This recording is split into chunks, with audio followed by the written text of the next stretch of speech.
So good morning and welcome to the Association of Minority Healthcare Professionals. And today we're interviewing our newest administrator, Brittany. And Brittany is a careerist member who is eventually going to be a mentor member of the association because personally I am super proud of Brittany's accomplishments. But Brittany, welcome. Hi, it's nice to, I guess, cyber meet everyone. So I am a new administrator here in Virginia.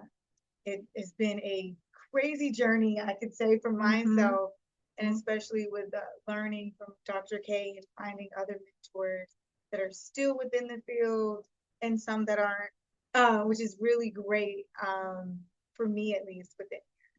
It is. Okay. So welcome. So let's get to it. So Brittany, tell us why healthcare. Wow. Even though I'm ready for that question, I'm not completely ready. I guess you would say at first coming in, I was kind of just trying to figure out what I wanted to do. And I was like, oh, well, healthcare. I love helping people. I love being around people. If you've ever met me or you get the chance to meet me, you'll know that I am a ray of just wow energy, very big energy. True. So actually I started as an LPN nursing at ECPI and I got more than halfway done actually. And I was like, I don't like this. This is not for me. And I went to the career services and I was like, I don't like nursing. I thought that I did, but it's not me. And they're like, well, try healthcare administration. And I was like, isn't that just sitting behind a desk all day? And they're like, no, go and try it and see what it is. And my first class with Dr. K, she was like, what do you have on? That's not how administrators dress. Like, you need to dress better. And that was, I guess you would say, my first sign of being like, you know what, I kind of like this. There's the people that are healthcare administrators, they're headstrong, they're knowledgeable, and they want you to succeed. I've never met an administrator that didn't want to help another person to come up. So I think that's where I fell in love with it. And then during my AIT is when I was like, this is what an administrator does. You are moving, you're on your feet, you're meeting the residents, you're interacting with your staff. And that's where I was like, oh, this is for me. I like this. Yeah. Excellent, excellent. So between then and now, we're looking December of last year. Literally, what, 5 months? Yeah. So 4 months. I got my license in December, and then what's that? What December? We're almost 4 months. 4 months. Oh, in 4 months, I became an administrator of my own building. Tell me what that has been like. Wow. It was a huge roller coaster for me. I got to meet different types of administrators. All of my experiences, in my opinion, were great experiences because they taught me so much from working under two different administrators. I was at one building where she was an amazing administrator. She really was. I got to learn how to be more of, I guess, I don't want to, more of forthcoming, very honest, very transparent with how she was. And I got to see what that type of administrative leadership looked like. And then I got to my second administrator. So I had two different assistant positions in a short amount of time. And then I got to my second administrator, and she showed me more of the bubbly side, more of the, I want to be there for my employees. She would cook for them. Oh, wow. On her free time. She would take a day off to cook for the employees and bring food, which I thought was like, oh, wow. Wow. So I got to see two different types of administrators. And to me, I learned so much from these women. And then going off into meeting other administrators, I got to meet my mentor, Kevin, which hopefully he comes around to being a part of this association too. But shout out to Mr. Rogers. But he was like guiding me through the whole process, really, along with Dr. K, was saying like, hey, try this, read this book. He's giving me two books to read. He's given me pointers. He showed me how to write a fry. And then, Dr. K with her guidance and being like, go and do it. Why not you? Why not apply? Why not? And I was very nervous on applying. Yes. Dr. K got on my nerves. Yes. On how nervous I was. So the experience was a roller coaster. Okay. So what do you think is the next role or chapter for Brittany? I mean, you are so young in in the field there, but you have already accomplished so much and have already done so much. So what now? My now stage is figuring out what type of campaign I want to do in healthcare. And I do know it's always going to be something with women's rights. I'm just trying to figure out what in that I want to do and to be able to help women of not just color, but all women across the board and making sure that they understand that they do have a voice in healthcare, because most of the time we don't feel like we do.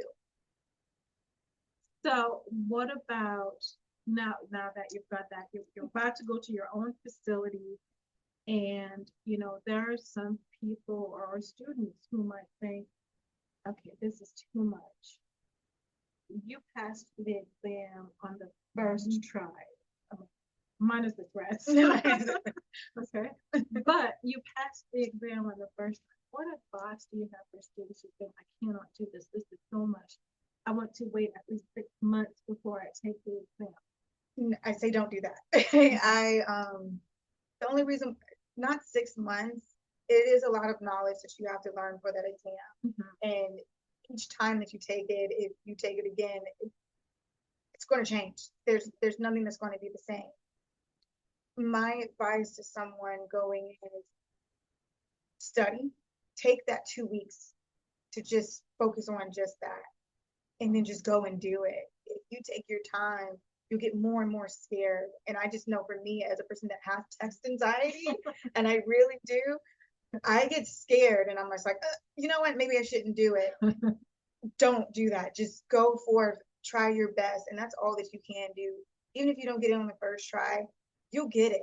It's just taking that time and just studying, and just try to be in something within the field. That was my biggest thing that helped me the most, is actually finding a job in the field. I know it's not easy finding a job in the field. It's not, but putting yourself out there goes a very long way. What advice would you have for young administrators like yourself who just completed the program? They are, they're struggling to find a place, or they are in a place and they're torn, because we see the administrative environment. Every facility is different. Every building is different. The dynamics are different, and they're just thinking, well, this is not for me. This is not what I thought it would be. What do you say to that? The environment is what you make it. Who you are will change everything around you. I try to push my bubbly personality as much as possible, to be a ray of sunshine for someone else. Just because you're having a bad day doesn't mean that you need that to influence everyone else around you. And the biggest thing is, I can just say, is just changing your mindset, thinking positively. And it is hard. Trust me, some days I'm like, but just put on that smile and push forward, and you'll be surprised on you being positive to someone else, or someone will be positive back to you. So where does Brittany go 5 years from now? Where do we see Brittany? What do we hear about bubbly Brittany 5 years from now? 5 years from now, I will own my own facility. That's it. I was like, I will own my own facility. I will have a luxury facility out here in Virginia. I when I first met Brittany at class, I'll never forget. She walked in with a pair of jeans. I don't know what she had on her head. And then I gave her that look. I says, okay, your energy is LTC energy. However, that is not LTC. So it took us about a month, 5 weeks, or to go through that course. And before you know it, Brittany was walking in there going, my silent smiles of still pushing, but still. But one of the things that Brittany said to me, we were having an event, and Brittany said, I refuse to not be great. What does that mean? For me, it was always just pushing myself to be more, to do more. And it's not about what I am doing that makes me succeed. It's what I'm putting out there that makes me succeed. That's what that means to me. I refuse to let people not have a great day. I refuse to let people not have a great time around me. I refuse to let people not have a great smile around me. I'm refusing all of those things and just putting out great positive energy to everybody. So why is that important? To me, it's important as the administrator, especially a person that's in a building, is you're that person that makes that foundation. What they see from you is what they're going to give you. And if I want them to have a great day, I need to be great to them so that they can give great care. And it's all about us giving great care to each other as well as our residents. Before Brittany administrator, before the person that we have here today, where did Brittany come from, and why is that plunge so important to Brittany? Oh man. So before this, I have to go a little bit farther back. I was in the Marines. I did that. It was a great time. It was a great time. I enjoyed my time in the Marine Corps. I got out. When trying to figure out my life, didn't really know what I wanted to do. I tried a few different things. I have my EMT. I have my phlebotomy license. I tried literally everything and nothing was clicking. So then I just kind of stopped, just travel a little bit. And then I had my son. And shortly after having my son, I was actually homeless. And that was a time of my life where I really was down and trying to figure out where I was going after that. Being homeless with a young child is something, I'm not saying that I'm proud of it, but it made me who I am. I don't really believe in bad decisions. I just believe in, it always makes you who you are coming forward. And before that time frame of just trying to figure out where I was going, trying to get help, trying to find resources, which all the resources were telling me, no, we can't help you. This isn't what we can do for you. For me, the now of me looks back on that and it's just like, I hope that I can be that resource for somebody to be like, hey, I've been there. I've done that. I was in the military. I was actually homeless after the military. And being like, if I can make it to here, why can't we all have stumbling blocks and times in life where we fall and we stumble, and that's okay. But it's how you pull yourself up, and having a community definitely does help, and meeting the right people.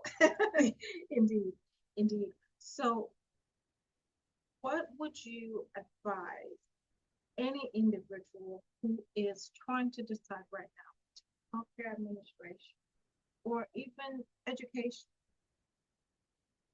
A lot of times individuals, well, I'm comfortable. I'm complacent. Job. What is your? Never be complacent in your own life. To me, that just makes a very sad and boring life. Like you should always be striving to getting more education, to doing something that takes you outside of your comfort zone. Going for, to me, I guess, for my own personal, I guess I would just say, do both. Why not? Do both. Why not? Why not? I mean, I'm still in school for my master's and I'm still working. So I mean, why not? So I think of doing the both and finding that happy medium for yourself, but always staying out your comfort zone though. Never stay in your comfort zone. Right? Never. Exactly. Complacency. Yeah. You don't grow. One last question. Why did you join the association? Why would you encourage anyone to join the association? Because of Dr. K. Because of Dr. She is such an amazing person, and she brings together amazing people of different walks. Dr. Edwards, Mr. Eric. She places these people together that bridges the gap, that shows like she's always trying to pull from the back. She's always trying, she doesn't want people to just stay where they are. She's like, hey, I'm up here, you're up here with me, let's go. Let's keep it moving. But honestly, it's because Dr. Kate's there. She's an amazing mentor. She's my mentor. I do not want to share her, but I will. But she One time only. one time chance. But this association really is bridging that gap, and it is making it for not just minorities, but for people everywhere that needs that help to understand where they want to go. There was many times where I've told Dr. K in this exact office, I want to be human resources. Oh gosh. Would never. And she was just like, no, there's so much, not saying that human resources is bad, but she's like, there's something else for you to do here. There's something different for you here. It's not something better, it's something different. Yeah. Because everybody has their own walk in where they should be Exactly. and where they're going. So it's not something that's better, it's she pushes you to your best. And I think that that's what this association brings, is pushing you to your best. Excellent. Thank you, Brittany. And you heard it, she said it, I didn't force her, there was no coercion. So please join us, because what we do is sure that we find your skills, we find your talents. We don't show you ours, we tell you what yours are. We help you find yours and, help you grow, because I think we have it. Yeah. Excellent. Thank you all for joining us, and see you on the next episode. Bye.